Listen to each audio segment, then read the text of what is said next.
Mes très chers frères et sœurs, amis fidèles du parvis du Seigneur, paix et bien, dans le nom de notre Seigneur Jésus-Christ.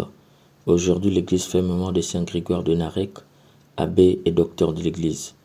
Une seule chose je nous propose pour notre méditation aujourd'hui, le confessionnal, une douce spirituelle pour toute vilainie. Dans la première lecture extraite du livre du prophète Isaïe au chapitre 1, le verset 10, plus le verset 16 à 20, l'auteur sacré dit: écoutez la parole du Seigneur, vous qui ressemblez au chef de Sodome, prêtez l'oreille à l'enseignement de notre Dieu, vous qui ressemblez au peuple de Gomorrhe. Mes très chers frères et sœurs, pour comprendre ce fragment, il nous faut aller dans les profondeurs de l'homme à partir de son corps. Il est doté de 2 yeux parce que Dieu avait voulu qu'il puisse bien voir. Il est doté de 2 trous de nez parce que Dieu avait voulu qu'il puisse bien respirer. Il est doté de 2 oreilles parce que Dieu avait voulu qu'il puisse bien entendre. Il est doté de 2 mains parce que Dieu avait voulu qu'il puisse beaucoup travailler. Il est doté de 2 pieds parce que Dieu avait voulu qu'il parte plus loin que possible. Cependant, en lui, il n'y a qu'une seule bouche parce que Dieu avait voulu qu'il parle peu. Au-delà, lorsqu'on rentre dans les profondeurs de l'homme, force est de constater qu'il y a des sens qui sont à la fois doubles et triples. Il s'agit de la bouche, des yeux et des oreilles. Pour comprendre cela, fais cet exercice. Entre au plus intérieur de toi-même, tu auras l'impression de parler comme même ta bouche serait fermée, de voir comme même tes yeux seraient fermés, et d'entendre comme même tes oreilles seraient bouchées. Mes très chers frères et sœurs, tout cela indique que l'homme n'est pas que superficiel, il est un être profond. C'est cette profondeur qui fait de lui un testament de Dieu. Lorsque ce niveau est en danger, Dieu réagit. C'est pourquoi il dit à son peuple: écoutez. Mes chers amis, il ne s'agit pas d'écouter au niveau superficiel, mais au niveau profond, l'écoute du cœur. Lorsque l'homme est en perdition avec son niveau profond, il n'écoute plus Dieu qui lui parle dans son cœur. Or, refuser d'écouter Dieu, c'est s'affliger à soi-même une mort spirituelle. Le peuple ici avait refusé d'écouter Dieu. C'est ce que le langage biblique qualifie d'endurcissement. En refusant d'écouter Dieu, ils étaient devenus un peuple de la mort et non un peuple de vie. Mes chers amis, chaque fois que ton niveau profond est attaqué, chaque fois que tu es en perdition avec ton niveau profond, tu deviens un homme ou une femme de mort et non un homme et une femme de vie. Nous y reviendrons.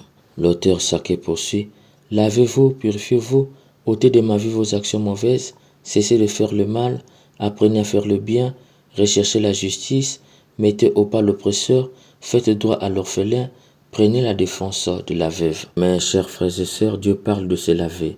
Cela veut dire que le niveau profond de l'homme est un corps. Le mal rend sale ce niveau. C'est pourquoi Dieu invite à aller se laver. Comment se laver? La suite nous le dit.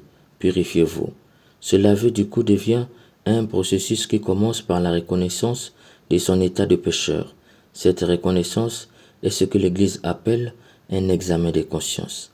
En effet, le prophète Isaïe nous révèle dans ces fragments qu'on ne peut jamais laver son être profond sans commencer par un examen de conscience, car il permet de se mettre à la place de la victime et de ressentir la douleur qu'elle a reçue. C'est ici que naît dans le cœur de l'offenseur les remords, au point où il a l'impression d'avoir un corps étranger dans son corps qu'il faille obligatoirement enlever. L'auteur sacré ajoute: venez donc et discutons, dit le Seigneur. Après les remords dus à l'examen des consciences, Dieu invite son peuple à la discussion.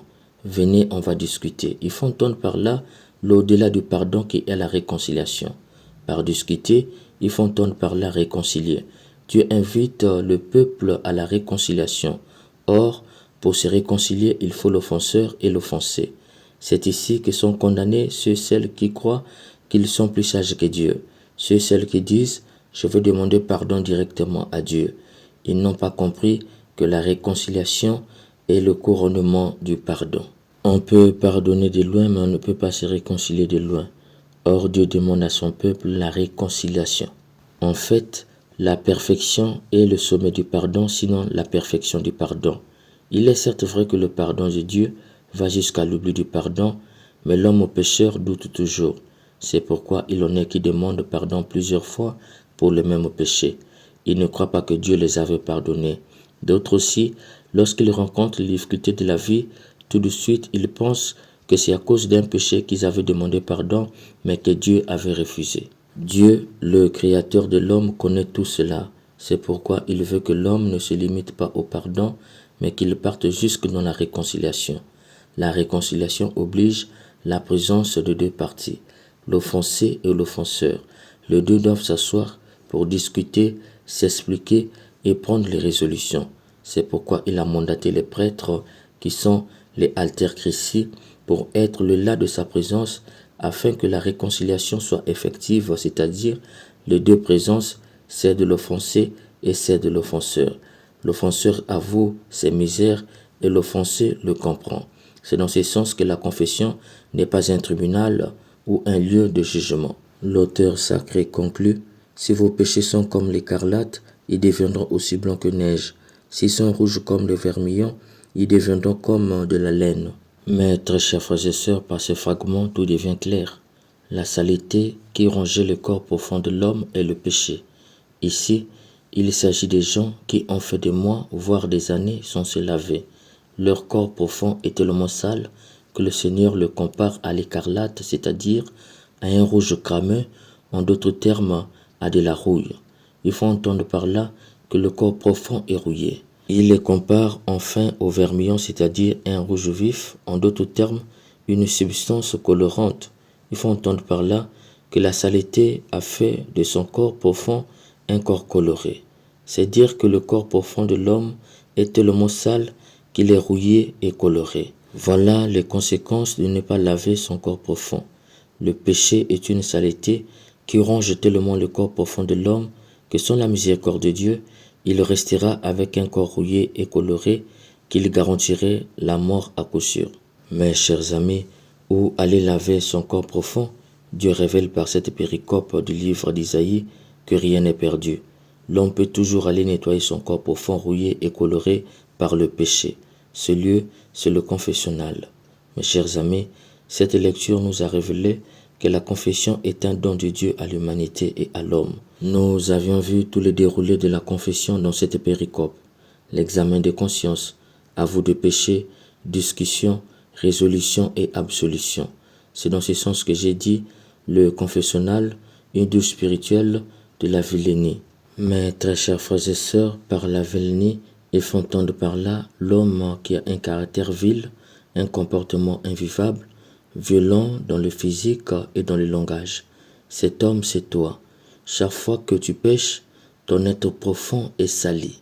Vas-tu rester avec un corps rouillé et coloré qui te garantit la mort éternelle? Aujourd'hui, Dieu te dit, va au confessionnal. Souvent, tu fais le confessionnal parce que tu crois que c'est un lieu de jugement. Remarque bien, la première phrase que tu dis à la confession est: bénissez-moi mon Père car j'ai péché. Ma question, face à quelqu'un qui est pécheur, doit-on le bénir ou le punir pour avoir péché? Et pourtant, au confessionnal, le prêtre te bénit au nom de Dieu parce que tu as péché. C'est dans cette optique que le confessionnal n'est pas un lieu de jugement, mais une douche où le Seigneur nettoie de façon profonde l'être profond de l'homme rouillé et coloré par le péché. Aujourd'hui, Dieu te révèle qu'il a tout mis à ta disposition pour que ta vie soit sauvée. Souvent, j'aime dire à ceux qui ont un an sans se confesser: as-tu déjà vu quelqu'un qui a fait un an sans se laver? Il est comment? Ils me disent: ils sentent très mauvais. Et je conclus en leur disant: c'est comme cela que ton corps profond est sale actuellement. Cher ami, il n'est pas dit d'aller chaque jour au confessionnal, mais très fréquemment. Dès le 8e siècle, la confession était considérée comme un second baptême, car elle remettait au pécheur l'innocence du jour du baptême. En allant au confessionnal, Dieu te fait entrer en lui et t'accouche nouveau-né, c'est-à-dire que tu deviens innocent, comme la Vierge Marie. Cette innocence, c'est ce qu'on appelle l'Immaculée Conception. En clair, tu entres au confessionnal avec un corps profond, rouillé et coloré, mais tu en sors Immaculée Conception. N'est-ce pas une grâce? Cher ami, n'oublie jamais ceci: Dieu ne se lasse jamais de pardonner, c'est l'homme qui se fatigue de lui demander pardon.